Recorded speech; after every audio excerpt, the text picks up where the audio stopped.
அன்பும் பண்பும் பாசமும் நேசமும் நிறைந்த நட்புகளுக்கும் உறவுகளுக்கும் என் இனிய காலை வணக்கம். இன்று ஒரு குறள்.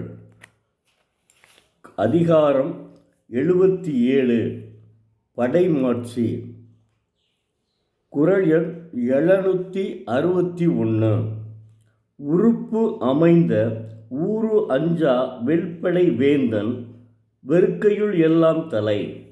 எல்லா உறுப்புகளுக்கும் நிறைந்ததாய் இடையூறுகளுக்கு அஞ்சாததாய் உள்ள வெற்றி தரும் படை அரசனுடைய செல்வங்கள் எல்லாவற்றிலும் சிறந்ததாகும்.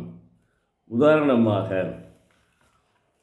மன்னனின் படை தேர், யானை, குதிரை, காலாள் என்னும் 4 உறுப்புகளும் பொருந்தி இடையூறுகளுக்கு அஞ்சாது பகையை வெல்லும் படையே அரசனுடைய செல்வங்களுள் முதன்மையான செல்வமாகும்.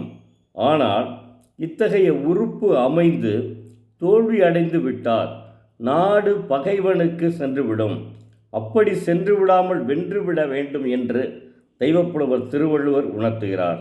வாழ்க வள்ளுவம், வளர்க அவர் புகழ். நன்றி.